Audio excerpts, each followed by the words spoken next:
Yasolo que tozangi kimia na Congo batu ya kobundela biso to pe ba oya biso to tiki bango musika na biso tala mobulu oyo ezali koyela biso na Congo dans totela botala degré ya makambo eza koyela biso liboso mais tout ça semblant de ne pas voir ce qui nous arrive tout ça semblant de croire que mokili tambolaka ndenge ezalaki liboso mais le danger est là. Les dangers là, pas seulement na Congo kaka, mais partout ces dangers là, on est allé s'installer dans le monde entier, ezali pour être Congo, ezali na maboko ya banguna. Congo ezali na maboko ya bapaya. Congo ezali pas entre les mains des Congolais. Congo eza souveraineté. Congo ezali indépendanté. Congo dépend des autres.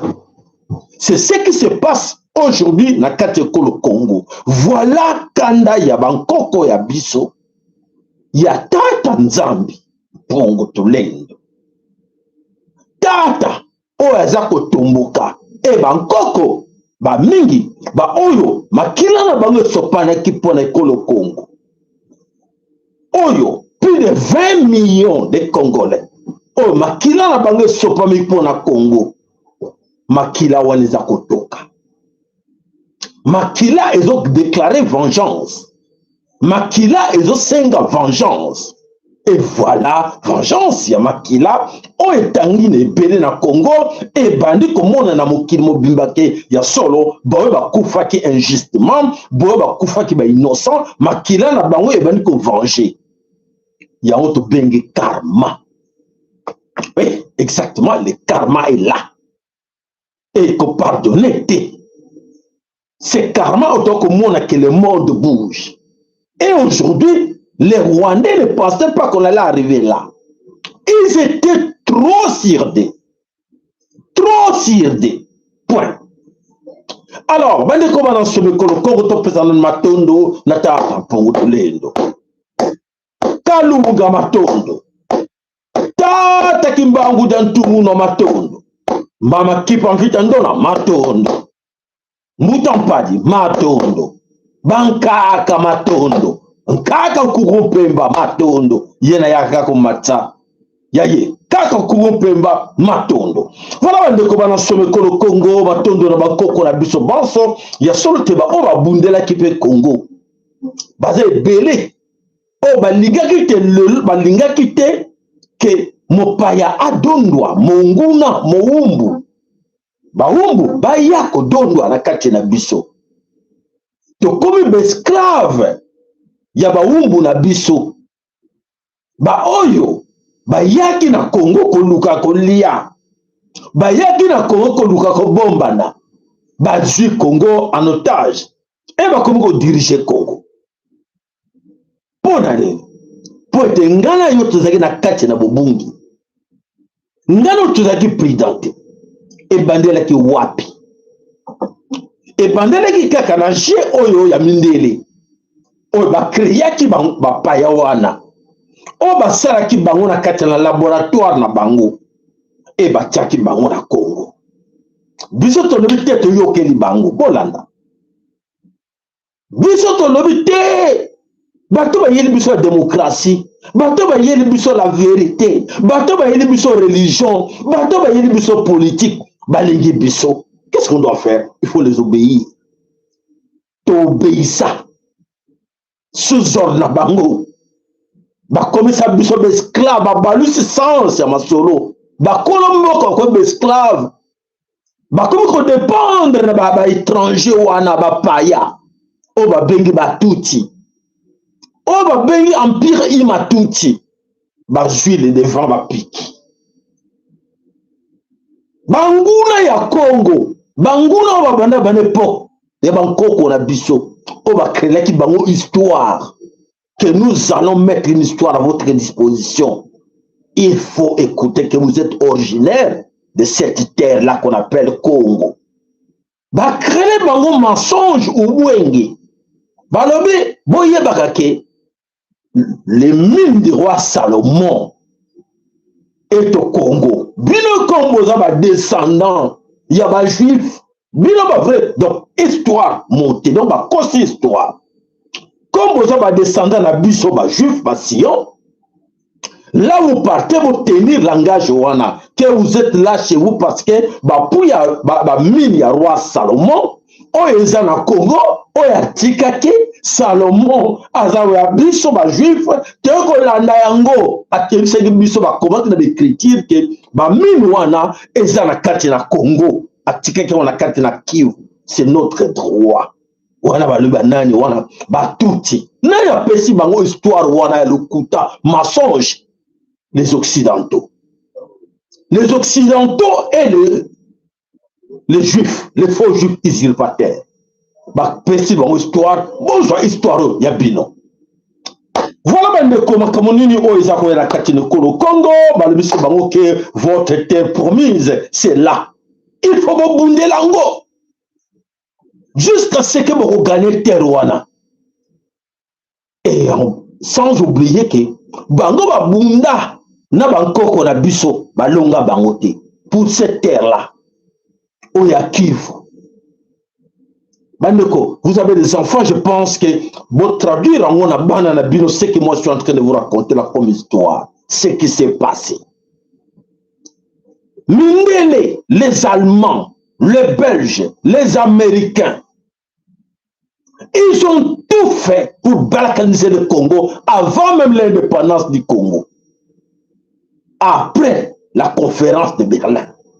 Après la conférence de Berlin, bah préparer que non, les Kamoté Tokotsa, bah faux juif Tokotsa wana Ouganda. Pour na Ouganda, influence que ça la wana, surtout Ouganda et contre la Congo. Mais ça n'a pas marché. Pour nanini, projet na bango nzaba yeba kiango. Ça n'a pas marché pour être n'importe quoi. Nos grands-parents étaient vigilants. Vigilants. Alors ils étaient patients. De patienter pendant beaucoup des années, beaucoup de décennies. Que nous, on va y arriver. Et bah créer Batumisusu dans le laboratoire na bango. Voilà l'époque où en Ouganda, balingaki baya na ba faux juif wana vaba kenera Israël. Avant que nous tchabango na Palestine.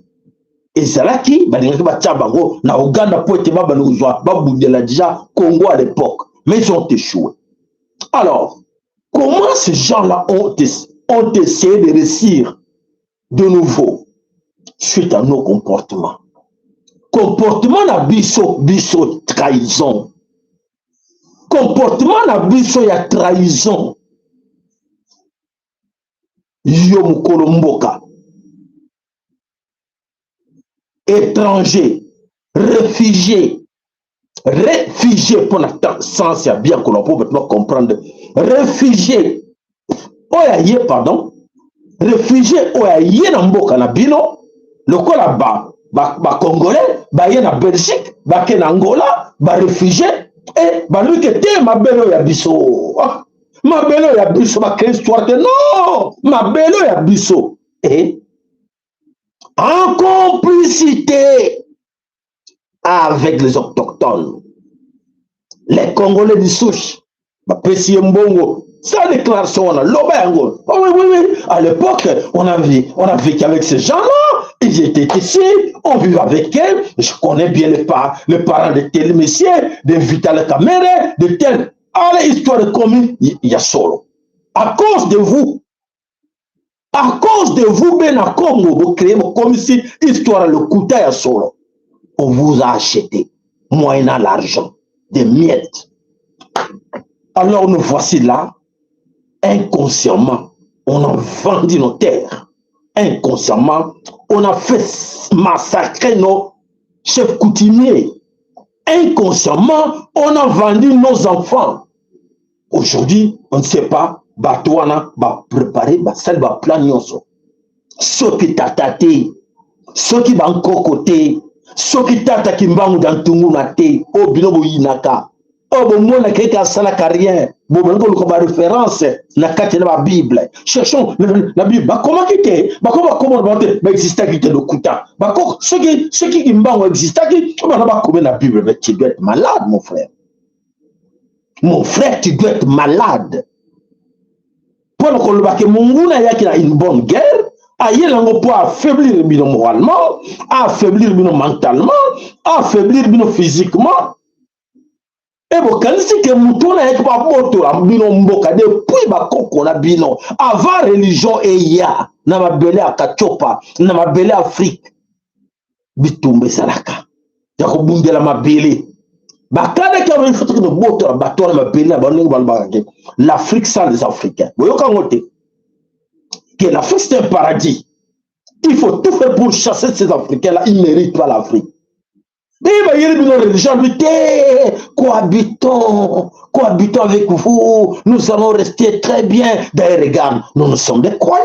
On vous a amené la Bible. On vous a amené le chapelet. On vous a amené tout. Regarde, on a donné à votre Zigankouf, les autres là, des costumes, de boulanguettes, du riz, du sel, tout ça. Tout ça qui est gentil. Et comment na sekuna film waza ko frapper na sekuna mbeli na kata sakna ye revolver waza ko boma butu na moyi bino bozo eta maboko to kede ko sambela na bango ye wana za ko ko tubele pana ye sango ye wana be mbila ye wana be juge ye wana nyonso alaki mvwela bosa di yete yete ona mona ki alata ke pia kelaki na bongaranganda o waneza yete wakela ko boma kuna yete o ya za moto na nzambe yoyo voilà les rêves auto sala biso oyo na lelo toujours quoi ko bimate na kati quand nous on enseigne des choses pareilles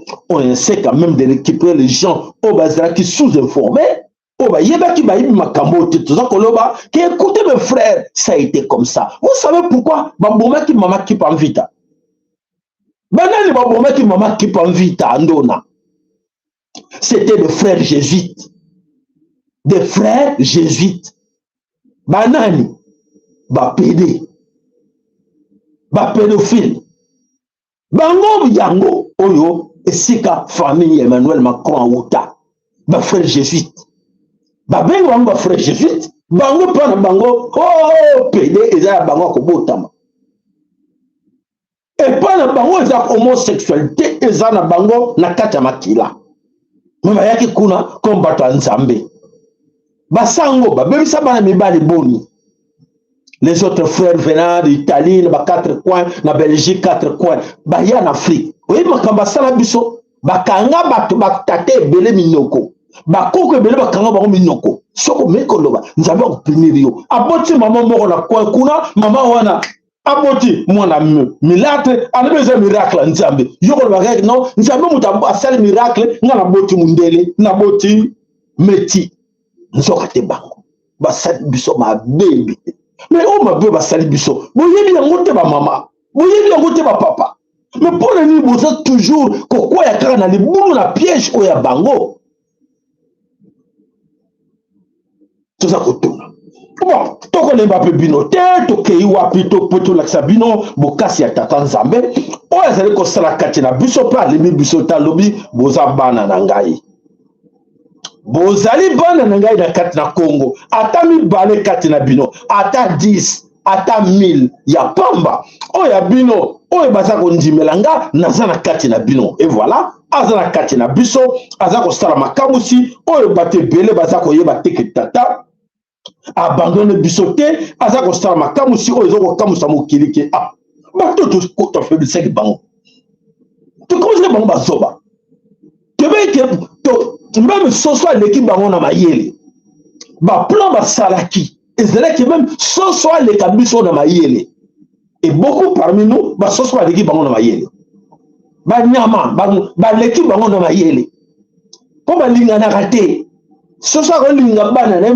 bamama mosusu na mwana kutu bayebisa nono bana no babandoki benga na bango azo abengani bango donc soso aleki ye na mayele n'est-ce pas omundu exemple Non, c'est-à-dire qu'il y a des choses qui se passent au Congo. Naniwana à la base, c'est la religion, l'église. Oyo, et c'est là qu'il y a la base. Il y a makambo nyonso takolobake ya bozangi na biso ya kufa na biso na kati na mitu o te bakiteke ya solo biso ne batu tozali ba o eboso na kati na mokili o nzambe asala esenge na biso nde tozala d'exemplaire vis-à-vis na nzambe toyebisa nzambe nzambe ayebake biso toza banani me biso moko toyebi te tozoluka tokopie bato misusu tokoma lokola bato misusu bato wana misusu wana bazoluka pe bakoma na place ya biso ekomi likama bango balingi bakoma lokola biso biso tokoma lokola bango l'incompréhension eboti wana nani alingi okoma lokola moninga. La naïveté de l'Afrique. One. L'Afrique est le seul continent où on trouve plus d'églises et mosquées que d'écoles et d'entreprises. On est les seuls à penser que la religion est plus importante que l'éducation, l'emploi et le développement économique. 2. Ces lieux de prière sont 100 fois plus fréquentés que les bibliothèques, les laboratoires. On est les seuls à placer la croyance au-dessus du savoir et au-dessus de la science. 3. Les pasteurs et les imams sont de loin plus nombreux que les médecins. On est les seuls à faire passer la religion avant la santé. 4. Les Africains sont encore les seuls à faire passer la religion avant l'agriculture. 5. Quand les Arabes et les Européens ont un problème, ils trouvent une solution. Et quand nous les Africains avons un problème, on laisse à Dieu. On est les seuls à abandonner nos problèmes à Dieu. 6. Presque tous les continents se protègent avec l'arme nucléaire, et les Africains se protègent avec Jésus et Allah. Sommes-nous les seuls à faire? Voici la preuve de la naïveté de l'Afrique. 1. L'Afrique est le seul continent où on trouve plus d'églises et mosquées que d'écoles et d'entreprises. Voilà bandeko makambo ya lokuta eza solo regarde tout de nous l'église wana ezo c'est la biso nini tu dois gagner quoi dans ces églises? Zéro. Pasi na pasi eko sina te soko meko za sijo wana omso ali botia makambo na bino wana tiama osambela na ngai osambe depuis bambula boni e bo bazo sambela te ba chinois banani bazo bazana kati na top ya makamutu na monde. Pour nini bazana bokoko na bango bazo respecter nzambe ya bankoko na bango. Prier c'est bien mais prier quoi? Prier qui? Prier quoi et prier où? Prier qui? Aujourd'hui quand je prier Lucifer. Aujourd'hui quand je ganga que nzambe yoke azoka yote po origine na yo nzambe yebi prier wana utele wapi ozoloba et utele wapi et uta na maboko ya Lucifer. Donc ça veut dire que oza considérer ozo continuer continuer kosala musala oyo eza na bénéfice à Lucifer yo do kantsaka do belela nzambe po ete soki lelo pasteur na bino ye azali moto na soloka pasteur na bino akenda kozwa magie na Italie na Nigeria na Benin na Inde aye nango na kati yo yo lobi ke ozo kosambela nzambe ya pasteur tel na cité bakomo na bango te nzambe na ye nzambe ya pasteur na biso maka nzoka te nzambe wana aza nzambe te aza démon. Si on m'a prié na yozo bête ozo kitsami tout ozo ko sambela buto mo ozo kene wapi prière wana ozo ko bête mutu eza ko kene pai wapi ezo kena nzambe to ezo kene na oyo wana moto ya chaki ye asalele musala. Donc oyeba te nzoka te ozo komi kotsa na kati na libulu sans le savoir que biloko ba onzela bozo sala wana eza ya nzambe te. Bandeko to sosola mingi po ete toyeba ke makambo tozo koloba oyo ekwesa biso na kati na libulu te me emema biso na nzela mosusu nzela ya malamu oyo tata alingi to se conduire to kende nango po ete bota mbuma ya elengi ya malamu soki tolandi nini ekosimba te po ete makambo nyonso eza na maboko ya tata ne mutu aza kokumba biso. Alors toza kokontinue kopesa bino oyo nyonso toyelaki bino na mokolo na lelo ya solo te tata azali kati na biso o aza kosunga biso topesi matondo na tata nzambe po ete topesa biso mayele makanisi mpe bwana ya koteya bana na ye ya koteya bandeko mpona koyeba wapi tozali kokende. Allez, voilà. L'Europe, ça sera l'Afrique et l'Afrique, ce sera l'Europe de maintenant. C'est la fin du règne blanc, c'est terminé. Alors vous allez me dire pourquoi tu parles de ça maintenant, mais vous allez voir, tout le monde va en parler de ça. C'est terminé. C'est fini le règne de chez nous. Les Occidents, terminé. L'Amérique, terminé. Les Noirs sont en pleine élévation. L'Afrique est en train de s'élever à grands pas. Ils ont compris. Avec qui? C'est la punition de Dieu qui s'abat sur nous. Voilà. On récolte ce qu'on sème. Malgré qu'il y a beaucoup d'innocents. Mais voilà, depuis tant d'années, au jour d'aujourd'hui, ils ont ouvert les yeux. Et quand je dis que l'avenir c'est l'Afrique, oui, quand je dis que la Jérusalem c'est l'Afrique, vous n'avez pas compris. Je force personne à croire en Jésus ou en Allah. Non, c'est la terre promise. Ce sera l'Afrique. L'avenir c'est l'Afrique. Et je vous dis ça, c'est pas pour venir chez vous et profiter de vous. Non, je resterai chez moi. On n'a que ce qu'on mérite. C'est tout. Vous allez voir, il y aura beaucoup d'Occidents qui vont vouloir aller en Afrique pour investir, pour profiter, parce que nous, on va s'appauvrir. On va devenir pauvres. La roue est en train de tourner. Ça se trouve, ce sera nous, les esclaves de l'Afrique, un jour. Eh oui, on voudra tous aller travailler pour eux. Parce qu'on gagnera certainement peut-être mieux notre vie là-bas que chez nous. Vous verrez, je vous parle de ça maintenant, mais dans quelques années, tout le monde parlera de ça. Vous êtes prêts? Ils ont compris. Votez vos likes, vous avez compris. La France a un coup de pompe dans le cul. Il leur reste quelques pays. Il leur reste plus qu'à virer ce franc CFA qu'on leur a imposé qui vaut que dalle. Une miette de pain. Des francs CFA. Tu reviens là en France avec des francs CFA, on veut même pas te les échanger. Voilà. On s'est foutu de leur gueule. Voilà. Et vous avez bien suivi? Vous les concernés. Vous avez bien suivi vos cœurs, vos likes. Bah like s'il vous plaît. Non, mon ma fleur n'abino. Et surtout l'intérêt de vos enfants. Ceux qui sont ignorants, ne laissez pas tes enfants ignorants dans cette histoire-là. Ceux qui ont un conseil de qu'on peut s'ayoter, qu'on dit que moi, on a un piège, s'il vous plaît. T'es à moi là. Il y a la vérité de ce qui nous arrive. D'ici, comme en 2030, en 2050, et qu'on a la somme. Dans le Bénabilon, Banda Kala, plus de 10 ans passés, nous sommes le Cameroun. 2030, 2050, préparez-vous. Vous êtes encore dans la distraction. 2030, c'est bientôt, c'est dans 4 ans. Nous sommes en 2026. Vous voyez bien, vous voyez bien, vous te promettez que bino, en 2022, vous voyez, Bokeba, Ekoyamabe, bon, moi, te comment na wapi. Vous voyez, te comment na wote. Tu peux pas annoncer les bidons. N'a pas ma foule à l'époque. Boyi ke beza ko yamabe. Bande ko andi baté aboti ma comme na bidon na botika. Bon moi ma kam to koma nango. Qui qu'on allait arriver dans la situation to nango lelo na kati na mukini. Trouble na trouble. Bozela ki boy kala. Kala bozela ki boy bo tuna bo ba ya poto kala bozela ki bo na vie oyo. Bokeba. 2030 2050 et cause encore plus grave. Ce que vous l'ingélité, il y a retour à la terre promise. Et cause en somme, mingi bazal bayola, botika comme la binouanga, mboko la Belgique, mboko la Allemagne, France, Allemagne, et Canada, Australie, États-Unis. Je suis bien là où je suis. J'ai la nationalité, j'ai la carte d'identité. Eh bien, bravo, restez là, bravo pour toi. Australie, bon choix. Tikala, voyez. C'est là où on a souci que erreur n'a pas de salaire bateau on dirait ma blague mais regrette déjà mais regrette maintenant n'attend comme nous mingi bazo regretter mingi ba check bo mutu makasi ba kena sa mabele pour te ba yokela ke bisote.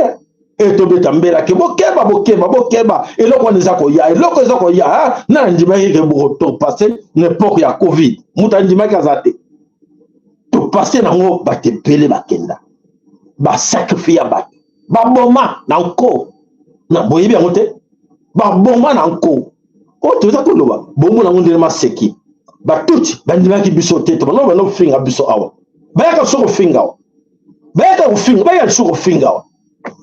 Vous êtes un grand perdant, vous les tous. Venez encore nous m'insulter là. Venez m'insulter que non, c'est du mensonge. Tu dis n'importe quoi. Tu dis, monsieur, arrêtez ça. Venez encore. Attention. Attention avec ce Congo là. Que vous blaguez avec ça, vous n'aurez rien. vous resterez les grands perdants dans l'histoire. Des grands perdants, que les Américains, les Occidentaux vous ont mis dans une situation incroyable. Personne ne va s'en sortir. Vous avez perdu déjà combien? Vos enfants, vous allez envoyer aux États-Unis, Canada, étudier, aller faire l'armée. Aujourd'hui, où en sommes-nous? Ils sont où là? Ils sont où? C'est à vous de comprendre ce que moi je vous dis, je donne comme conseil. On a donné des conseils, on a tiré les oreilles. Mais Mingi, comme vous dites, on va cerquer. Willingoma, quand on disait Willingoma, il était trop tiré de lui. Et Willingoma aujourd'hui, avant ça m'a belé, hein. Ben oui, voilà, Willingoma est parti. Aujourd'hui, Kigali est en deuil. Alors, mes chers amis, si j'ai Kigali, tout ça. Alors, on commence tout d'abord à attaquer notre problème à nous, que là où nous vous demandons, que tout sera sérieux. Hein, tonton, vous avez sérieux, hein? Vous êtes sérieux, c'est qu'on vous apporte aujourd'hui comme leçon au Écossais, azala, conscient quoi en tout ce qui se passe aujourd'hui au Congo, mokona bino azala conscient nango. Allez, toke nanana et lokoyo oyo eziko fongola bino matoi avanga na kota na makambo mosusu. Allez, c'est parti. Nos cargos attendent au port pour le minerai. Nous avons payé les taxes d'exportation. Déchargez tout. Rien ne sort sans être transformé ici. Si vos usines restent en Europe, votre minerai restera dans nos ports. Notre présence militaire protégera votre pays contre toutes les menaces extérieures. Une nation protégée par d'autres reste fragile. Nous préférons apprendre à nous défendre nous-mêmes pour rester réellement libres. Bon. Une commission personnelle sera versée si vous signez discrètement ce contrat d'extraction pétrolière. Cette discussion est publique maintenant. Mon peuple doit comprendre pourquoi nos richesses disparaissaient pendant que nous restions pauvres. Voilà. Votre nouvelle monnaie pourrait perdre toute valeur rapidement sans notre garantie internationale. Une monnaie qui aime le travail et nos ressources ne disparaît pas. Seules les illusions s'effondrent avec le temps. Notre entreprise peut exploiter votre gisement immédiatement. Vous gagnerez beaucoup d'argent sans aucun effort. Nous avons déjà gagné sans apprendre. Cela nous a rendus dépendants. Cette fois, nous apprendrons avant de gagner. Changer votre système scolaire pourrait désavantager vos enfants face au marché mondial de l'emploi. Nos enfants ne doivent pas courir derrière le monde. Ils doivent créer leur propre chemin et inviter l'humanité à suivre. Vous manquez d'expérience pour gérer cette mine. Notre partenariat vous assurerait des profits très rapides. Pendant longtemps, nous avons cru cela. Aujourd'hui, nous apprenons. La compétence s'acquiert, mais la dignité ne se négocie jamais. Voilà. Pour vendre votre invention, vous rendrez riche immédiatement. Pourquoi refuser cette offre exceptionnelle? L'argent disparaît vite, mais la connaissance reste. Voilà. Choisissons ce qui construit demain. Et voilà. Ce qui brille aujourd'hui. Vous devez payer vos intérêts ce mois-ci sous peine de sanctions internationales. Calculez ce que vous nous avez volé depuis 1960. La dette est remboursée. C'est vous qui nous devez des siècles de vie. Voilà. J'ai passé ma vie à croire que réussir signifiait partir loin de ma terre. On nous a appris à enrichir la maison des autres. Maintenant que la conscience revient, la route du succès ramène ici. Voilà. Le monde commence enfin à vous respecter davantage. Quel est votre secret politique? Nous avons arrêté d'attendre l'approbation des autres. Ah, voilà. Le respect naît le jour où l'on commence à se respecter soi. Voilà. Merci. Voilà, merci. Voilà, merci. À vous, autorité du Congo, je pense que ce message était bien adressé à vous. Et alors maintenant, nous allons attaquer des choses sérieuses. Alors, mes chers amis, ben à Congo, alors on nous dit, on nous demande d'aller dialoguer. Tokende Kosolo là. Tokende Kinzonzi. Kinzonzi national. Tokende Kosolo là, avec qui?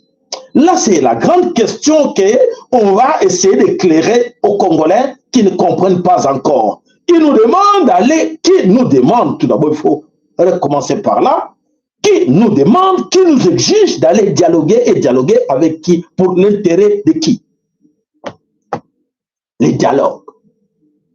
Les dialogues entre Congolais, ou dialogue entre Congolais belligérants, ou dialogue entre Africains, ou dialogue entre le plus fort et le faible, on comprendrait de tout.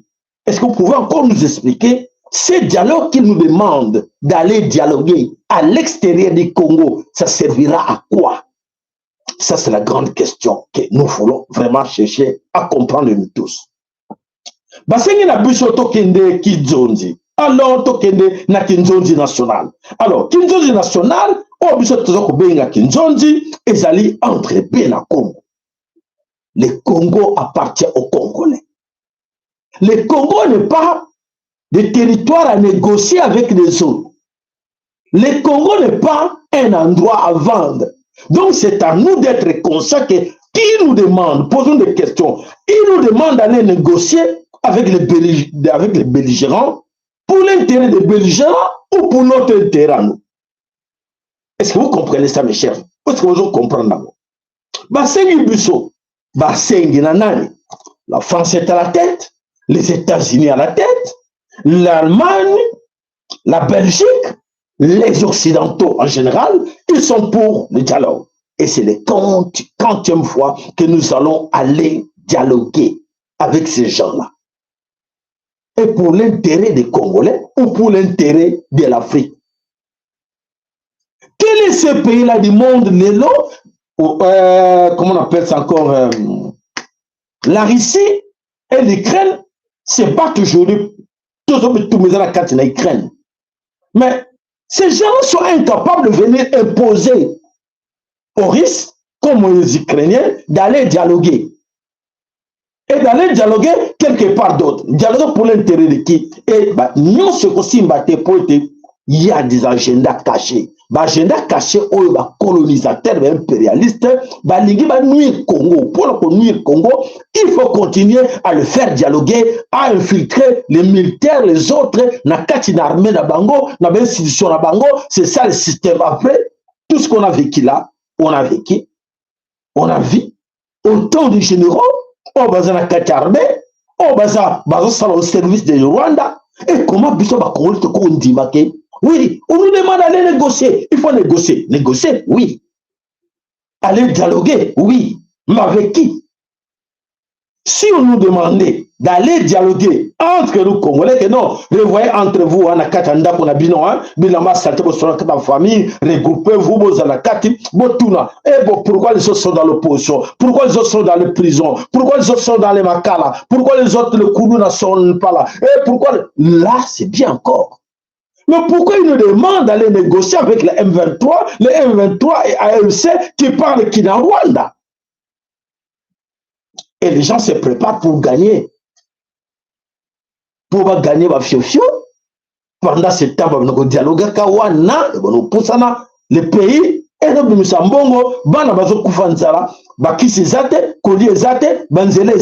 oui, le pays est en train de dialoguer. On attend. C'est ça, non? C'est que vous nous demandez de faire. Parce qu'on a vécu cela. L'époque à Mousset. Tout le monde a un dialogue. Tout le monde a tout le temps, voilà.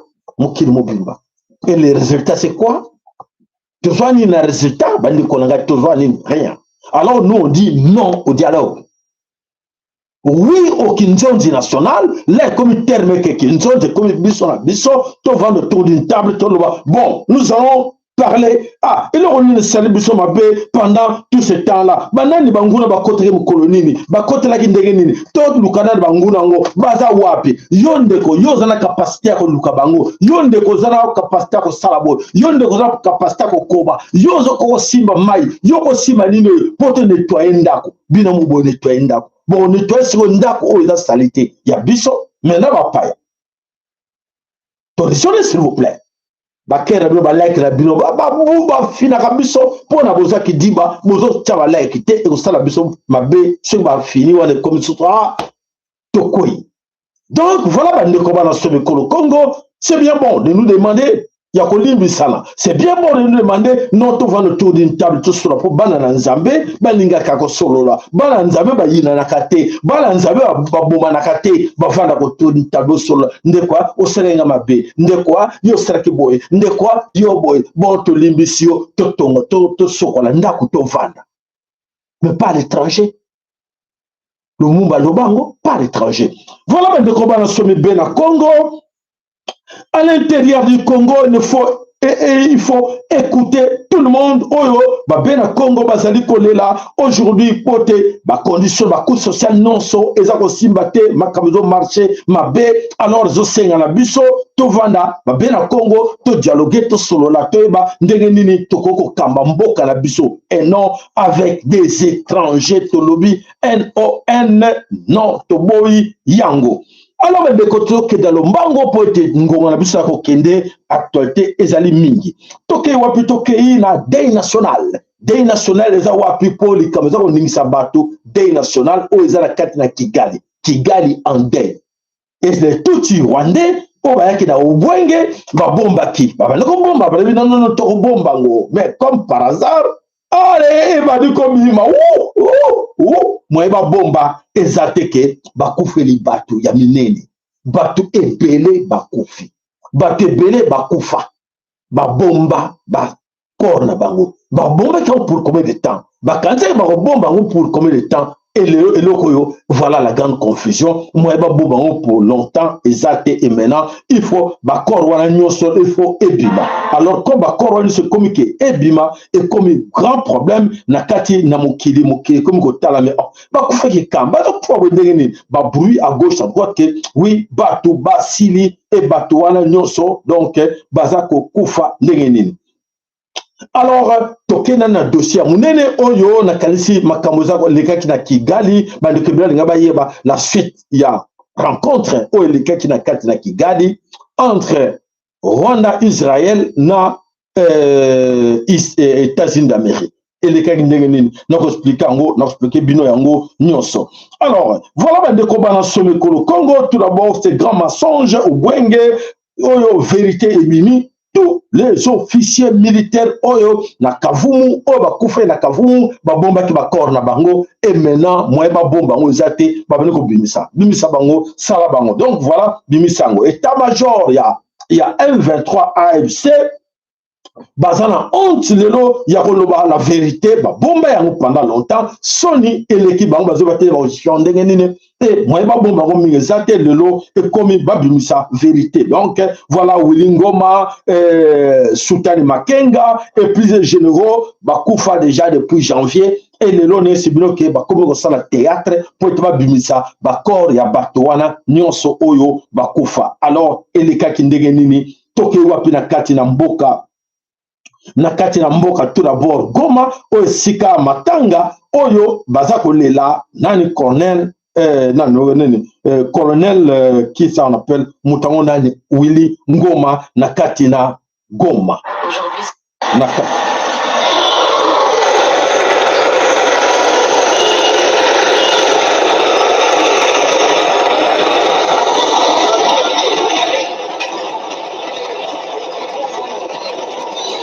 ils ont caché pendant longtemps.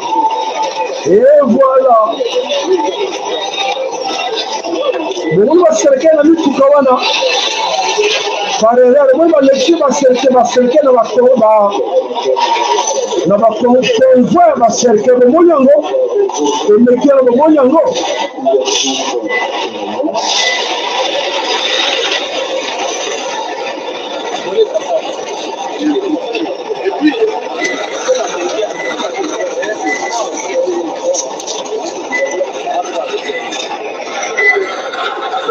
Voilà.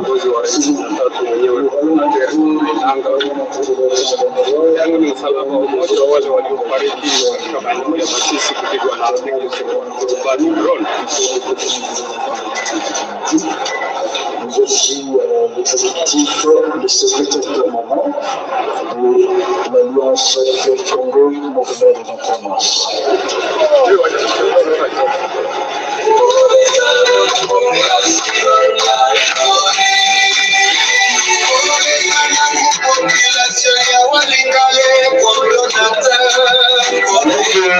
La coordination de l'AFC va se montrer. Nous demandons à nos amis du cortège final de pouvoir.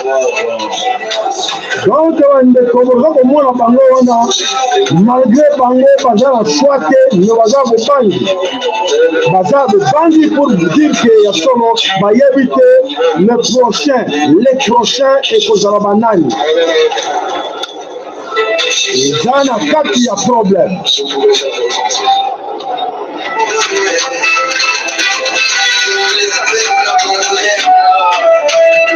La communauté internationale civilienne.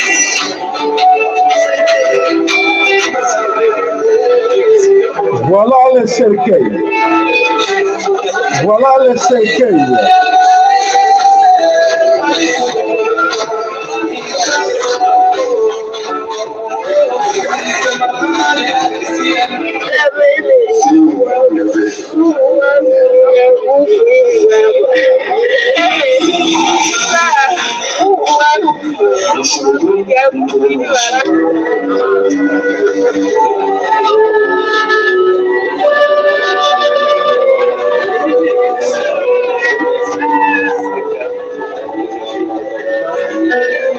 Voilà mes chers amis, Baker Nabino, Like Nabino, je reçois pour vous, pour la retrouver une information à ce qui se passe.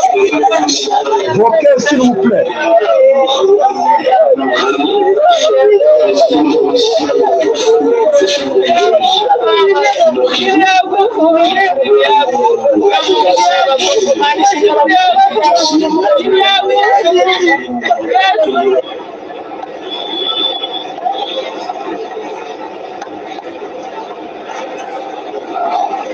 Voilà mes chers amis, ebele bakufi, ebele bakor na bango so bombaki, o bakufa babimisi nyos bazana choite, moye ba bombe zate, il faut ba annoncer la bato ke oui, bato wana bakufa. Donc voilà bato nyonso bakufi po na nini po ete bayaki koyiba na Congo. Voilà la raison. Oyo nyonso écoutez le bango na kati na confusion entre bango. Alors, qu'est-ce qui règne là-bas na kati na nini ezali conflit moko na kati na bango oyo à l'origine bakebele bayeba kite conflit wana ekozala na kati na eloko wana po ete bandeko na biso ebele bakongomani oyo balandaki ngulu na bonyama obe bonyama bakendaki ko rejoindre bato wana babengi batuti e bango bakanisaki ke bakongole wana e barwandais wana bakochangeaka oyo ndenge bazalaki nango na n'époque ya musée bachange bakomi na comportement mosusu. Voilà mawa mingi bato wana bachangeaka te comportement na bango ekotikala kaka yango wana. Et voilà eloko nini oyo esalami tolukana ntoyeba à l'origine ya liwa ya bato comment batuti bapresse ye citron pressé, boaki ye. Alors, Batouana. Vous pensez que la Congolais ont dit pour le tomber la vice-gouverneur à Boka. Vous pensez que nous sommes d'accord avec ça? Boka, tina le waya, babomi et Paul. Parce que Bato Balishaka ingia Momai Molaki. Sawa. Hatuna tena nafasi ya kwenda. Hatuna tena nafasi ya kwenda. Nous n'avons pas de choix. Mais ce que vous avez fait là, c'est regrettable. C'est regrettable. Nous le faisons qui paye ça. Et que tous les Congolais qui sont à la CM23 ne sont pas d'accord avec ce que vous avez fait. Ne sont pas d'accord, s'il vous plaît. Tuer quelqu'un comme une bête comme ça. Wilingo m'a tout parlé là. Qui se plaignent pour l'histoire de Palou. Moi, je suis très compliqué. Moi, je peux accepter de mourir. Et je dis toute la vérité, Yacham. Toute. Voilà.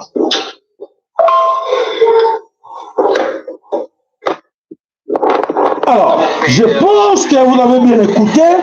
Tina, il y a l'Iwa, il y a Wilingoma. Donc, c'est-à-dire Wilingoma, c'est que la Kanda, à moi, qui va Congolais, Nyoso, au bazar la Kati, wana ba traître Congomani, au bazar la Kati M23, na AFC, même lui-même, Nanga.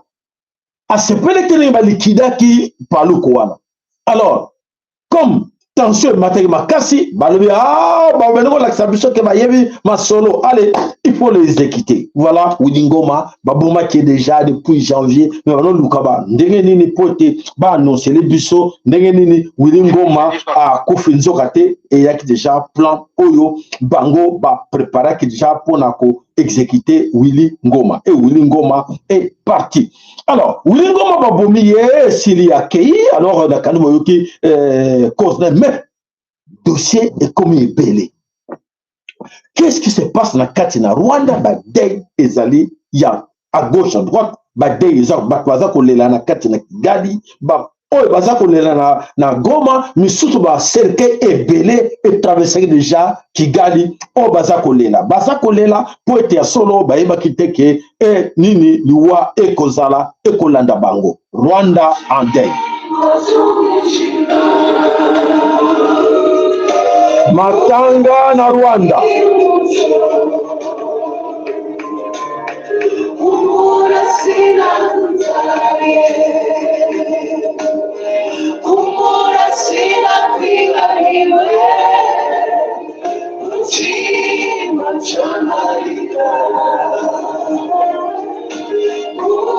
Là, on se pose les questions, pourquoi il n'y a pas de deuil en Angola? Pourquoi il n'y a pas de deuil en Congo-Brazzaville? Pourquoi il n'y a pas de deuil en Soudan? Pourquoi il n'y a pas de deuil dans d'autres pays voisins? Donc, comprenez qu'on avait affaire avec les Tutsi rwandais. Et aujourd'hui, ce qui est na Kigali, tout le monde est côté na Rwanda, mais le cimetière déjà militaire est plein. Ces morts-là, c'est Tutsi rwandais, au bazako se bomana, comme des voleurs, bakeko boma, koyiba. Chez les voisins beti bango, voisins bomiye, et ça sonne.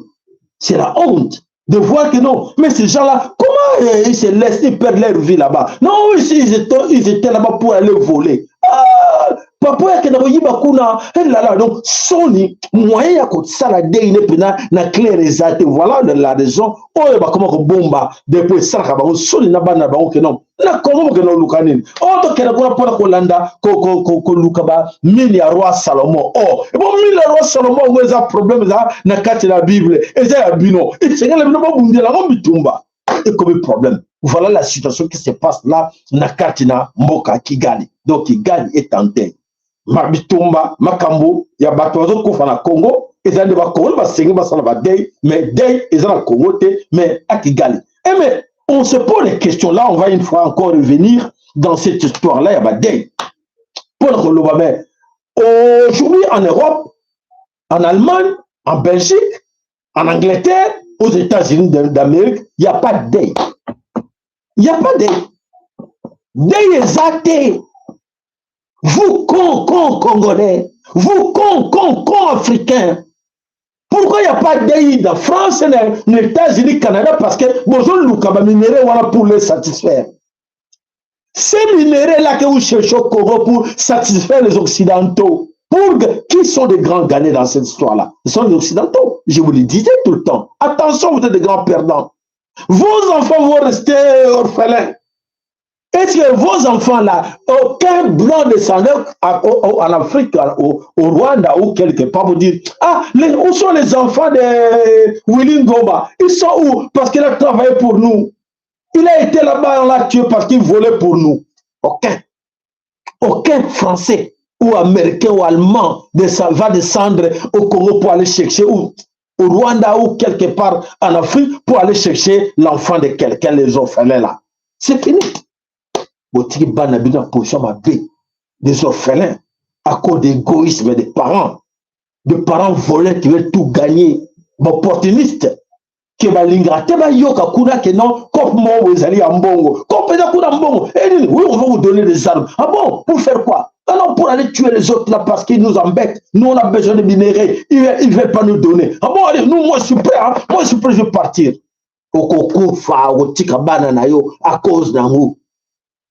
Okokufa bon plus on a conseil bien mais sous les généraux on va voir mina mbongo ya makila ya batu. Ah des généraux, mes chers amis. Bah généraux ya Congo, bah commis bah milliardaires à cause de la guerre de l'Est, à l'Est du pays. À cause de la guerre à l'Est du pays, bah colonne bah soldats et belé, bah comme bah milliardaires na katina na Congo. Bah ndeko baza ko kufa ya ko na million. Bah ndeko baza ko na makila bah ndeko zo botela mbongo.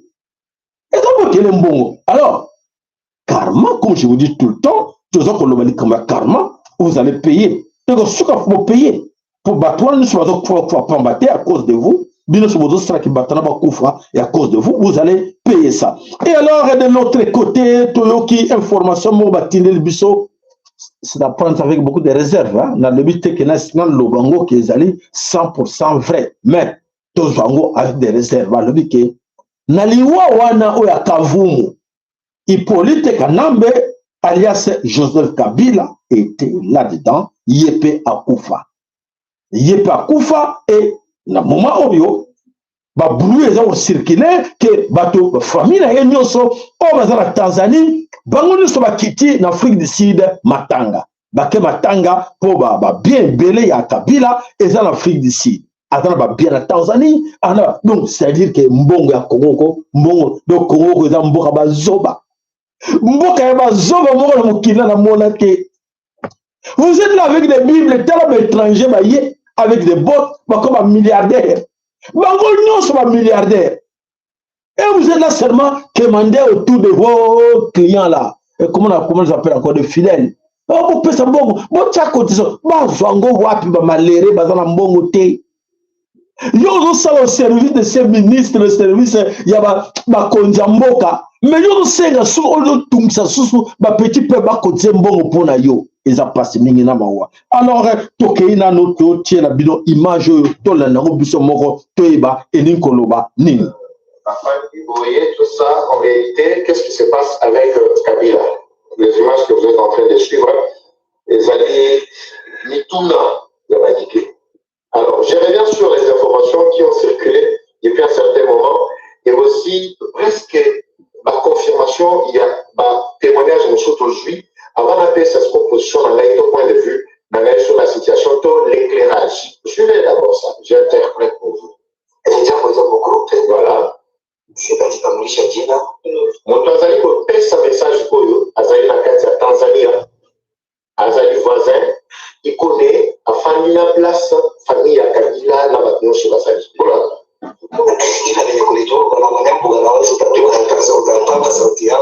Abi, je ne représente pas. Mais pour ceux qui me connaissent, ils peuvent voir la maîtrise. Juste na koyoka Congo nanga et Mungo, baki koyeba de qui s'agit. Kweli Joseph Kabila alikufa kwa ndani ya Uvira.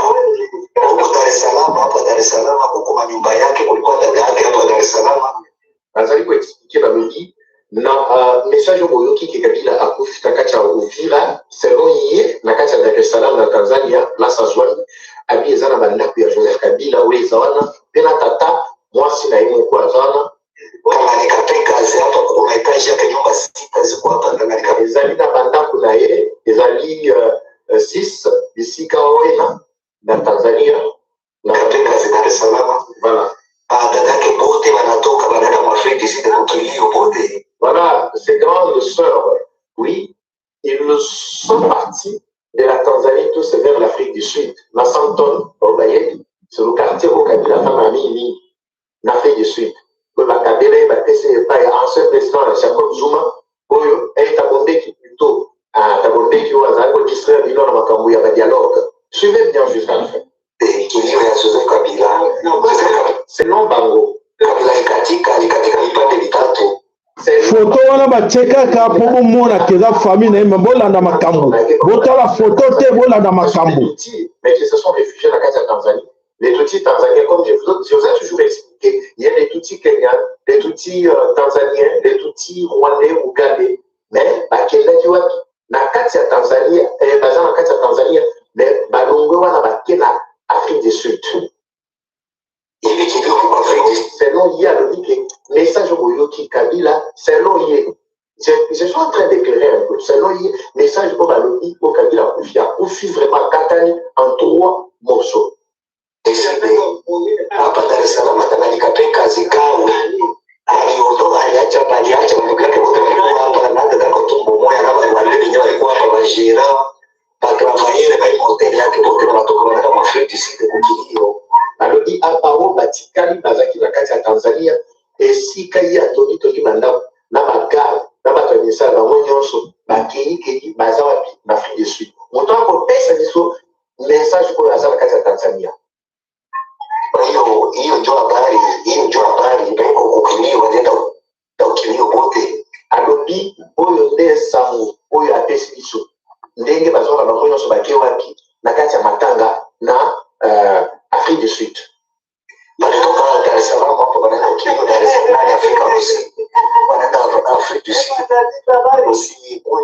bana hivi na hivi banduku yake lenye trop tu wanafanya tu wanasema wanashuhudia wale dokili banduku na bandeko na ye propre ande balobi bakei na matango ya l'Afrique du Sud.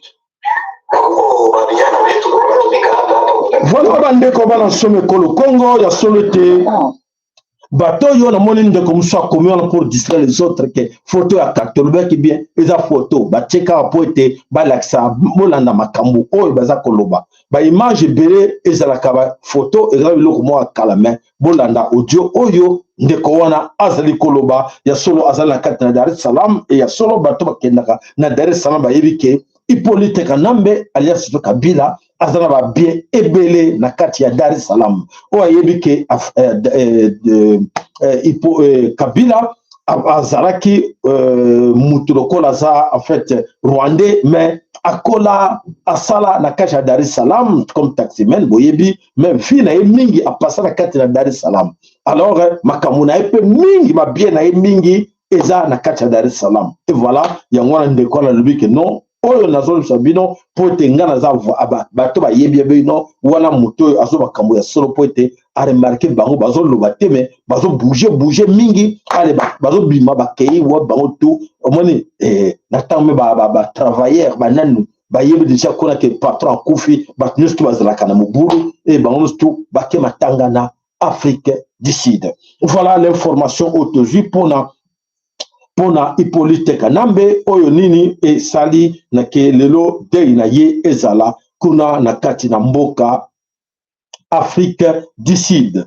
Alors bandeko bana some kolo Congo tokei na actualité oyo ya biso toleki bino depuis hier otolbeke ke la rencontre oyo salamaki na kati na mboka Kigali oyo ya Israël, États-Unis et Rwanda et Salamaki na kati na mboka Kigali.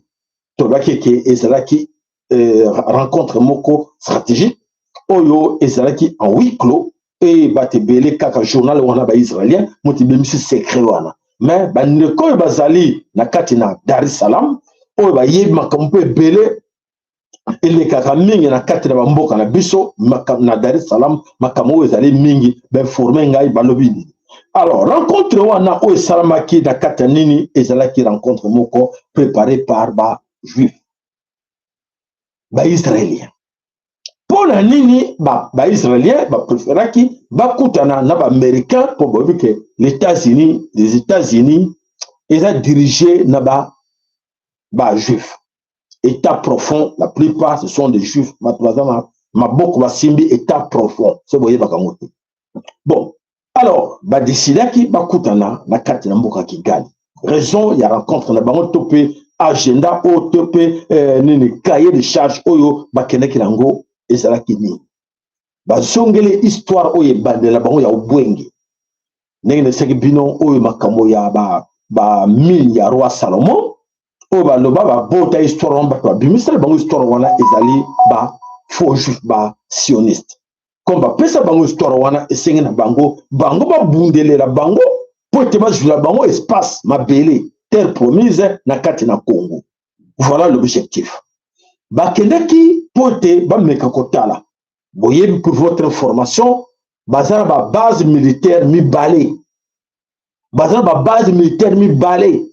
na kati na mboka Rwanda base militaire ya ba américain ya mibale basala ngo pona nini bolanda nga très bien basala ba base militaire wana pour être sécurisé terre promise oyo bazo luka bazwa na kati na kolo Congo. Terre promise bani bazwa na Congo, ce n'est pas pour les Tutsi rwandais, ce n'est pas pour les Tutsi, mais c'est pour les sionistes. Plan o bazaka ngwa liboso olanda na bokebi nyonso bandeko na ngai. Vu menace o bazana ngo na Moyen-Orient. OK, Iran, il faut frapper. Il faut comme ça Israël poussière. Tel Aviv no mboka nyonso alinga raser yango. Pour bayebi ke mabele wana ezaki Palestine. Depuis bazwa yango, l'insécurité kota makasi na Moyen-Orient. Pour Israël wana. Depuis 1948.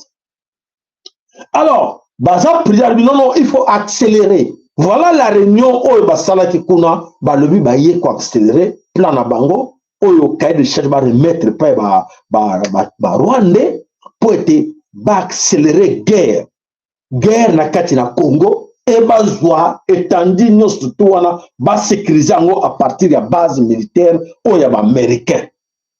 Et c'est bon comprendre très bien. Bino bato kima et pas ba américain que oui ba américain ba ko aider biso oui ba américain ba ko yala biso force pour être et bundela biso na Congo. Bon landa très bien. Réunion sama ki ba biso ki bino ba na réunion na Kigali. Israël, Amérique, Rwanda. Ba ki bino rien. Rencontre ça moins une photo. Alors, ba koutani ba lobi oui, bon accélérer pour être to perdre ma belle au tête espoir que comme to meko tester ba congolais bazana bango ba bololé bazoba. Alors biso to tinga makaka na ma belle au ya Congo. Il faut to tinga makaka espace wana. Je répète encore. Pas pour les Tutsis rwandais, mais pour na bango ba sionistes. Pour na bango ba juif. Ma belle bazo préparer pour na bango. Et ça pour na ba rwandais te. Mais ba rwandais bazo kansake, bazo ko aider bango pour ba zwa ba nexer Rwanda. Ba nexer Kivu na Rwanda. Non. Non. Bande ko ba ker ba like na bino po makamoto pesa mino za information moko oyo bato ba pesi biso ngo na kanti to moyena quelque chose ba biso ba makamo nyonso. Tant bien bo zo yo fele. Aux avons fait même like à part même couteau ba dom sous la chata moi que non ah papa ça zoata moi $5 zoata moi $10 au tiemba la mon compte ni bochakate mais dans d'autres chaînes c'est nous à Kamabouya Bastia Bozoba il y a saleté bozo foot bozo peut ça bon ba dom mais ah ta don ya pas que non zara peut ça don ta $10 zara peut ça don ya fait $20 bochakate mais bozo kama kamoko ça pour l'avenir la bien pour ya banana bino pour protéger Bino. Ça va. Voilà. Tout le monde va binoter. Tu sais quand tout le monde mais tu en as besoin peu. Tu sais quoi qui tata za na katina biso. Tu sais quoi puissance ya tata na ba koko na biso mais na ko futa. Tu es obligé de foutre internet. Tu es obligé de foutre électricité. Tu as besoin qu'on répare l'appareil. Tu as besoin qu'on sombre un projecteur. Voyez bien, très bien. Hein? Ata ba briko to komaka il faut to somba ata ba papier to komelaka ni konus tout ko komba papier et somba maka et ça vous fait été ata to bele encore ba boka ba papier té ba boka zo ba bikte mais c'est na bino bo sunga ka chaîne voilà bande ko bana sobe ko le Congo ba usurpateur oyo ba déjà que ba perdre tout oyo et zo ko pa révéler bon la carte na Israël il faut se préparer ba zo terrain oyo ba bana ko kana bana kala au Congo. Plan on a, même si les Congolais. Dans l'entretemps, les Américains sont avec les Congolais, avec le gouvernement congolais. Les Juifs sont avec le gouvernement congolais. Mais dans l'entretemps, c'est le plan pour détruire le Congo. Et nous-mêmes, inconsciemment, nous devons contribuer, nous devons participer. Dans le plan on a. Pour te dire que vous avez bango, bazo freiner bino, bon selanan, bon salaboy, bon te bazo soro la kuna, bazo ba plan na bino nyoso. Bon moi ngezo jouer boy, bato bazo kufa. Vengeance na bango. Vengeance yo ko salama na ba Rwandais na Congo boyo. Ce que le gouvernement congolais se prêtait, ce que le gouvernement congolais joue en légèreté, pour coller la batte. Bako moment des ordres. Pour te oh bazo salamon bazo lela bako yia na vengeance moko d'ailleurs toujours déjà information awa qui va bani ko kota ba ko arrêter bani ko kota ba epeza na vengeance pour même que kuna na Israël ezo beba kuna na Iran ezo beba donc ça dit que il faut accélérer biso tozoye baté to kala kata kidiba tozola kata kidiba. Voilà ma découverte sur le Congo. Voilà, organiser ma base militaire là-bas pour être préparé terrain pour la plaque au nuire Congo pour la Mikolo et Zali Koya. Donc, ça veut dire que ceux qui sont Zali, président, parce que Batouana, ceux qui vont côté jouer déjà espace au Congo, ceux qui vont jouer déjà gagner espace au Congo, ne va gagner na Palestine. Et que ça la biso passe. On arabe, babundi bitumba. Est-ce que vous pensez que parmi biso, erabe pena ba cause la pena ma kanti pena que non, to bundi sabat to bimi sabango. C'est ma côté. Là, j'interpelle quand même le gouvernement congolais. Est-ce que vous pensez que ces gens-là, ceux qui vont s'installer dans ma belle abysse au Congo, qui parlent avec la compétition des Américains, bon, américains, non, laissez-les tout d'abord, laissez-les tout d'abord, il faut négocier. Bon, négocier avec des petits rebelles. Bon, quand on négocie avec des sionistes, tu as raisonné. Tu as raisonné, tu as ban dans la pas cité. Mon tout le monde a l'éternellement millionnaire dans bon besoin de zate. Mais tu as raisonné que Batouana sur ma côté na Congo, va se positionner na Congo, base militaire américaine peut na Mupanzi pour les protéger. Bon, qui en a levé une base militaire américaine, et ça wana ba laboratoire ou arme biologique et à ce qui 3 ce qui 4 pour la nini pour ebango kimi ça ba congolais beaucoup mona les ba komona ba sur position très bien allez ba bengo lancer ba maladie ba kono ba ngo kimi ba ngo sila ba zo sila sabino o ya yoki na ba kité italien na zo loba il est grand temps attention l'histoire va nous condamner tous.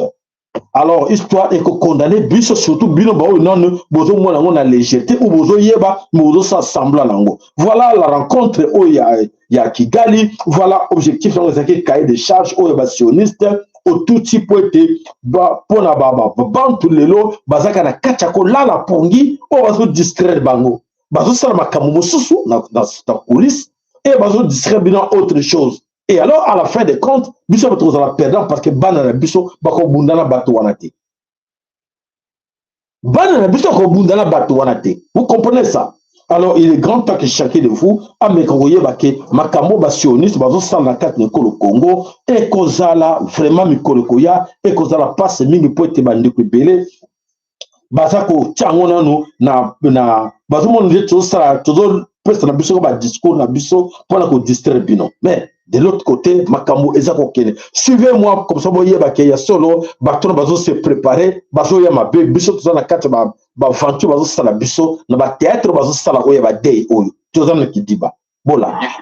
À Kirumba, plusieurs camions bâchés ont traversé la cité ce jeudi matin. À l'intérieur, selon des habitants, des combattants présumés du M23. On a vu 3 gros camions militaires. Il y avait des hommes en uniforme, armes au dos. Ils prenaient la direction de Butembo. Ce convoi aurait poursuivi vers Beni. Mais pour l'heure, aucune patrouille à Kirumba. Plusieurs camions bâchés ont traversé la cité ce jeudi matin. À l'intérieur, selon des habitants, des combattants présumés du M23. On a vu 3 gros camions militaires. Il y avait des hommes en uniforme, armes au dos. Ils prenaient la direction de Butembo. Ce convoi aurait poursuivi vers Beni. Mais pour l'heure, aucune patrouille à Kirumba. Voilà.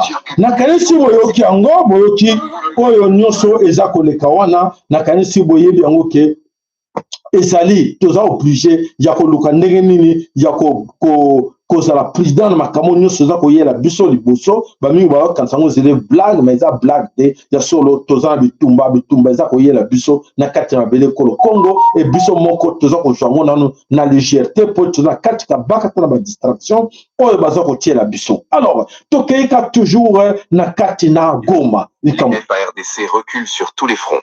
Le gouvernement dit « Nous préparons l'offensive finale ». Janvier 2026. Le M23 est à 15 km de Goma. L'offensive finale, toujours en préparation. Février 2026. Sac tombe. Goma est pratiquement encerclée. En face, il y a quoi? 25 000 soldats FARDC déployés dans l'Est. Budget défense nationale, 1,2 milliard de dollars pour 2025. Alors la question simple. Comment une rébellion de 3 000 à 5 000 combattants bat une armée nationale de 25 000 soldats avec un budget d'1 milliard de dollars? La réponse? Parce que l'argent n'arrive jamais au front. Il s'arrête dans les comptes en banque des généraux. Voilà. Parlons chiffres. Chiffres réels, documentés. Le général Mundos, non changé pour raison légale, mais si tu suis l'actualité militaire congolaise, tu sais exactement qui c'est. Salaire officiel d'un général FARDC. 4 000 à 5 000 dollars par mois. Disons 5 000 pour être généreux. Carrière, 25 ans dans l'armée. Calcul simple, 5 000 dollars par mois fois 12 mois fois 25 ans. Égale 1,5 million de dollars maximum, si on compte 0 dépenses, 0 nourriture, 0 vie. Patrimoine réel estimé du général Mundos selon enquête de la société civile congolaise en 2024. 3 villas à Kinshasa, Gombe, Macampagne, Binza. Valeur estimée 8 millions de dollars. 2 hôtels à Lubumbashi, 3 millions de dollars. Un ranch à Bandando, 1 million de dollars. Flotte de 12 véhicules, Land Cruiser, Mercedes, Range Rover. Une estimation de 1,5 million de dollars. Compte bancaire et investissement, au moins 2 millions de dollars. Total patrimoine, 15 millions de dollars minimum. On récapitule? Salaire sur 25 ans égale 1,5 million de dollars. Patrimoine réel, 15 millions de dollars. Différence, 13,5 millions de dollars. D'où ils viennent? Voilà. Ce n'est pas un cas isolé. Enquête de la Lucha Ils sont très nombreux. Le Centre congolais de recherche et documentation. Est-ce que vous pensez que ces gens-là, un jour, va comme Sabino, que non, nous voulons plus la guerre, tout arrêter guerre, en gagnant leur vie comme ça, malhonnêtement comme ça, ces généraux-là. Et c'est à vous, Congolais, c'est à vous, peuple na Congo, d'être conscient de la situation pour dire que, écoutez, et ils sont contents parce qu'ils gagnent bien. Alors, ils laissent sacrifier nos enfants. C'est ça le problème. Alors, nous sommes les Kanakatine Kolo Congo, mingi na katina biso bazako yeba teke, nyonso oyo tozako mona ba préparer kango bana kala bato bazako profiter nango, eza beaucoup plus ba bazo kansake, bako jouer défense ya Congo pour être ba libérer Congo, pour être Congo et ça va libérer. Ce sont ces mêmes gens on va participer na ko tia toujours ba koni na moto pour te epela et ba lia penza encore malamu pour être ceux qui périté ba ko lia malamu te. Alors c'est à nous maintenant de comprendre que je joue avec kuna bitumba wana et que c'est la cas jamais parce que na yo na le qui bino audio moko o le cas qui na kati na chaîne na biso to lui que bitumba kuna mais ba généraux belé ba kataka na bango bazo fêter bazo yama bana officier il y a l'autre côté à Rwanda baza bien et le connaissons les kawana donc voilà ba secret donc baza ko connaît toujours est-ce que makambo ils ont lelo makambo boye bien lelo est-ce que le gouvernement congolais ayebi yango ayebi te ayebi très bien trop bien même ko le kangana yo mais to location to yeba qu'est-ce qui ne va pas là? Qu'est-ce qui ne va pas là que le gouvernement ayebi mais avons arrêté situation moi de comment commun pour nini bakangi frontière T. Ça, c'est une autre question. Alors, c'est une belle question. Alors, posez ça. Pour l'année de Bakanga frontière, pour l'année de Bakanga. Pour pays, et dans la décision, il faut vous en États-Unis. Décision quand la frontière à Congo, il faut vous en Américain. Il y aura la réponse. Décision pour la frontière entre l'Ouganda et le Congo, il faut vous en France. Les Français faut bandima. Les Américains faut bandima. Les Allemands faut bandima. Donc, tant que nous avons affaire avec l'État profond, c'est l'État profond qui va décider. Comme l'État profond ne décide pas pour la bango, et ça bénéfique pour la bango vos frontières, et ça la pour que les minéraux et les caca, et ça la bloquer, il faut, et ça la conforme. Alors, nana okamuta kangazate. Vous voulez souverain? Parce que pays souverain, donc c'est-à-dire que la première des choses, la frontière n'a pas nyonso, na moment où il fait ça la kokanga bako, ako lingate que le pays basé en guerre, ça fait plus de 30 ans que nous sommes en guerre avec Bango. Et na yoka nante, c'est bon yoka on va déclarer nous sommes en guerre avec le Rwanda. Ouais yoka on ngana yebite bob sanga oui, va déclarer que nous sommes en guerre avec le Rwanda bob sanga pour ngana yoka ngote na yebi ngote na yebi que tous en guerre na Rwanda ke. Et les Rwandais sont nos frères. Ils sont avec nous ensemble. On vit avec eux ensemble. Alors, ce sont nos amis. Alors, Tina Moto confronté Bissana Bango Ezate pour Bitumba Oyo, Ezaya Bangote, Bitumba Oyo, Ezaya Likolo. Bisoka to Sengaka na Yemo Nzambe, Moutayang na Bitumba na Congo, Nzambe pe, Asuk sa Bitumba na Congo, mais Eza Bitumba ya Rwandais te, Eza Bitumba. Il y a Ougandais, mais il bitumba, nous avons moutaya qui n'a pas moni na kati na église, tous na bitumba na bateau ya molimo baza ko bunda pote pour na bango bitumba na biso nyonso eza na maboko ya Nzambe. Donc Nzambe moto akosilisa bitumba wana eno batu ya mokili oyo baza na bango n'a rien à voir na bitumba wana te bango baza bandeko na biso. Voilà la situation qui se passe na Congo batebele. Bazo lukaba yeba que pour des questions alors tokei wana ndeko papa na biso wembolo soke pai na yo totala nano makambo ozoleka ndenge nini na kati ya beglize mpona tokotala basiye mosusu oyo na kati ya mboka na biso.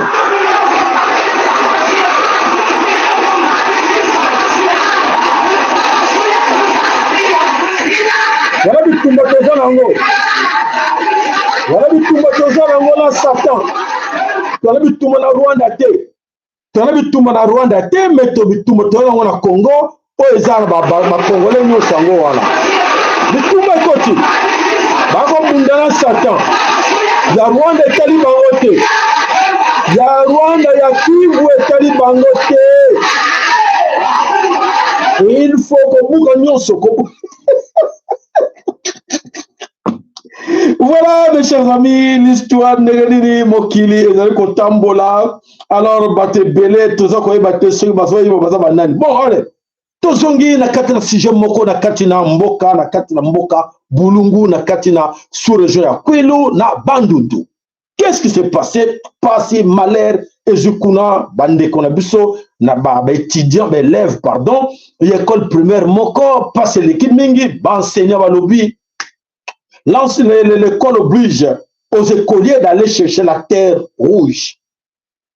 Na kati appui, ba bimisaka ma bela rouge pour être ba bête la ba brique, pour ba brique wana etonga école. Et ba choisir classe moko ba pesi enseignant moko bidono yo kende bosalaka na bana yo surveiller banga memaka si ma terre rouge pour être ba tonga école. Alors, bana babane ko kota ba tumuli bulu e ko kota effondrement et sala. Mabele nyonso ekoi bana bakangami na katina libulu. Alors milelo ekoti.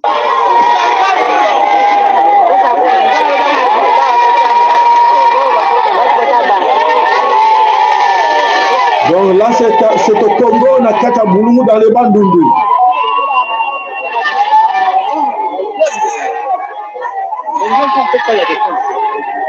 Voilà, dans les Bandundu, Bana Bakoufi.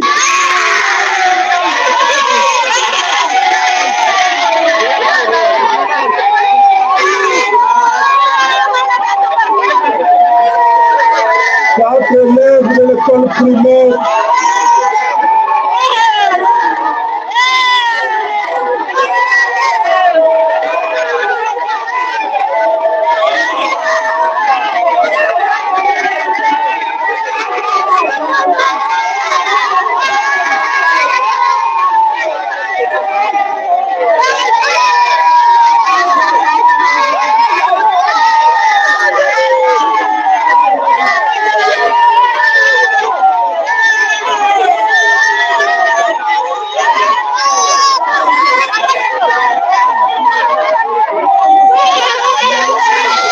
Voilà mes chers amis, c'est triste de voir quel genre d'image.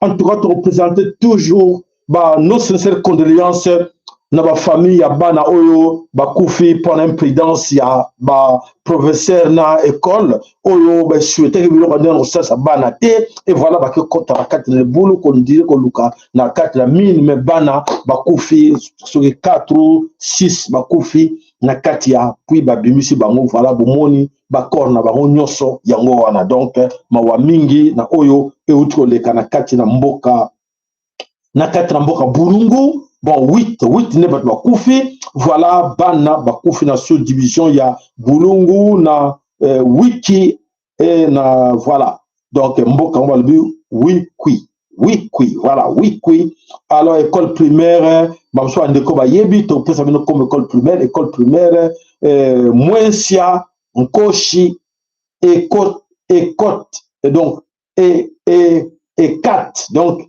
ECCA 4 donc catholique na quand école de convention catholique donc voilà école catholique pour la monnaie na suki bimi CATH donc catholique.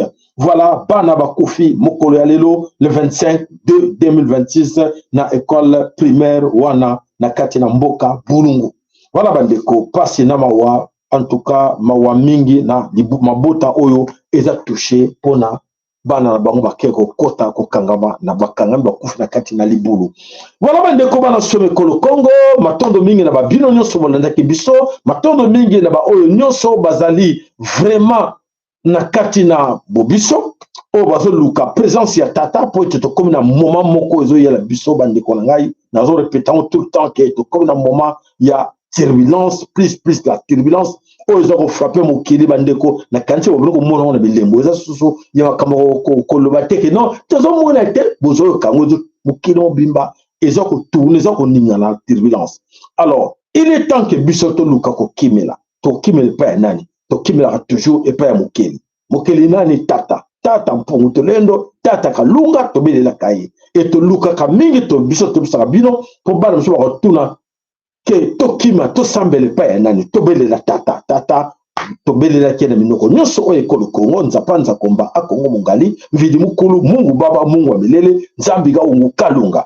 Alors to kima to revento ke ne pas tata faut passer na motoyo oyo azako sunga biso nani tata kimbangu jantungulwa tata kimbangu jantungulwa oya sibe mwinda na biso et quitte à nous maintenant tolo banini poto la kisa mokilike ya solo tona mobati na biso otoko senga ye akoyoke la biso akosala yango senga na biso to simba drapeau drapeau wana ya ko lakisa ke respect ke regarde elembo na bango yango esika bako tambola elakisi ke bazali ba oyo penza ya kimbangu po drapeau na bango yango wana o bango basimba zo tambola nango fierté wana respect wana ya tata kimbangu dan togolwa. Alors ko bosana te rappel mwinda na yo simba yango na maboko po yango lakisa onzela na kati na mwinda na yo soki bankoko basimbi mwinda na yo ekozala esengo pe mingi bankoko na yo oyo belelaka ndenge tobelelaka nkaka nkuku mpemba tobela nkaka nkuku mpemba tobela kaka nkuku mpemba tobela bankoko na biso oyo libumu ya papa oyo libumu ya mama tobelelaka bango bankoko 2-3 générations oyo bakenda tobelelaka bango poni tobelelaka bango po ete bango basimbela biso mwinda wana ekolakisa biso nzela tobosana tosimbaka mpe ebundeli na biso epe oyo tosimbaka po ete à tout moment lero simbi balimba komenase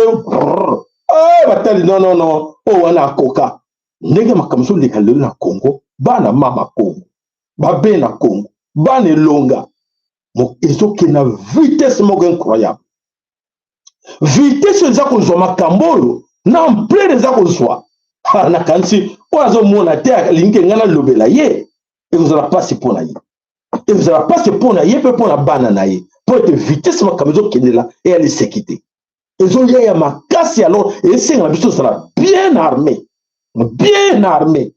armé c'est quoi tosimba tobelela bango oyo wana banguna bango bayeli biso etumba monguna yeli biso etumba ezobenga koko na ye yo bengi koko na ye koko wana Philippe Mathieu yaka kobikisa ngai akoya te po bato baza kobundisa yo bato ya Philippe bato ya Mathieu bato bazobundisa yo yokanga bien tokomi na suka émission balaki no bakere na bino bato bazobundisa biso eza bato ya Mathieu bato ya Philippe bato ya Lik bango yo bozobela Lik ndenge notikinga bolika le mwana na ngai wana azobundisa poto botolo mboka yo se ozobenganga akomona bolole bomona mo dire blague mais c'est une vérité tokeba tobelelo abiso toluko abiso bakoko intervenir à tout moment aye peut intervenir yo zo ebate azobundela bituma butu na moyo bendeko o nazo lebela bino ya vérité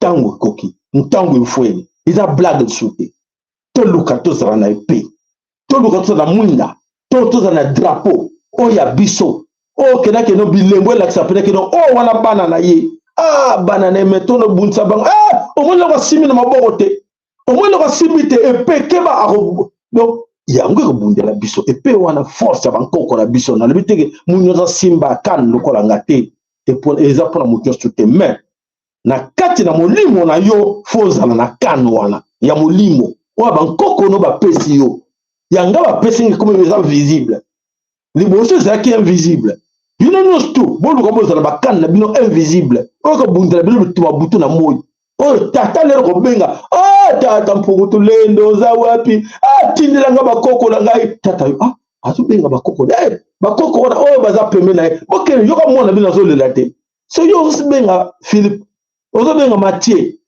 kaka baprénom ma Mathieu yango ya wa le Mathieu yango bino kobenga Mathieu moi il dit quoi dit celui-là c'est qui encore celui-là c'est qui et l'Africain c'est moi je ne suis pas africain qu'est-ce qu'il veut oh non viens c'est cool il doit être malade.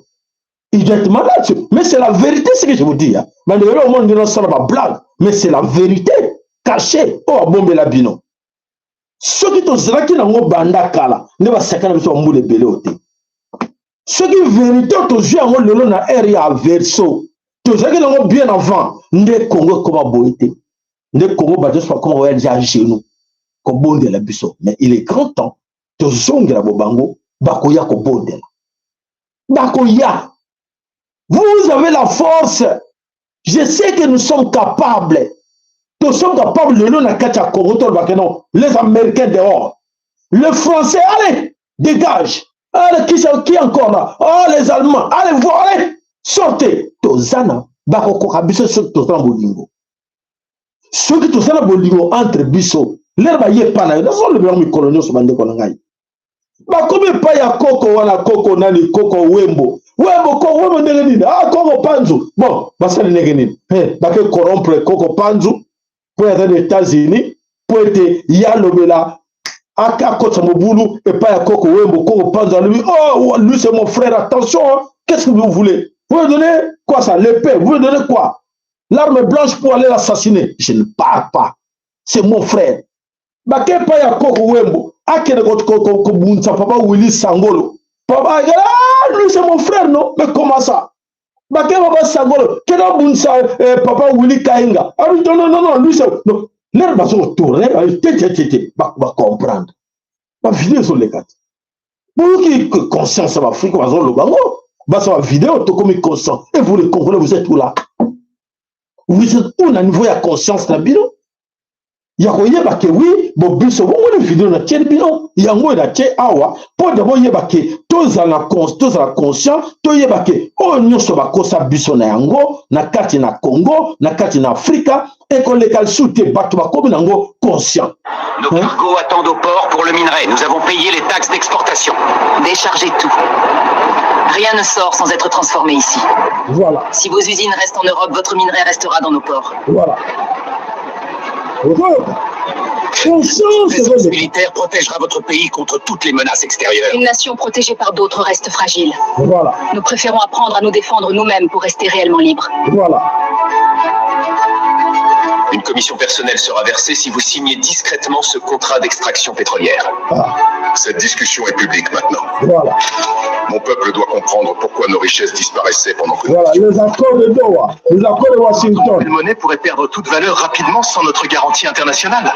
Au dollar et mati. Une monnaie liée à notre travail et nos ressources ne voilà. Pas. Mes chers amis. Seules les illusions s'effondrent avec le temps. Voilà. Notre entreprise peut exploiter votre gisement immédiatement. Vous gagnerez beaucoup d'argent sans aucun effort. Nous avons déjà gagné sans apprendre. Voilà. Cela nous a rendus dépendants. Voilà. Mes chers amis, Ezaleti, Bazo Lobango, Eza, Basa la blague, c'est une réalité. Ceux qui buissonnent sur tous les Africains, conscience ou on est côté les buissons.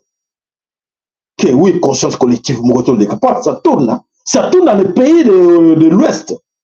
Et ça, quand tu as un pays de l'Ouest, pas panafricaniste, non, ça va comprendre. Ah non, il ne faut plus se laisser faire. Mais Bazo Tale la buisson.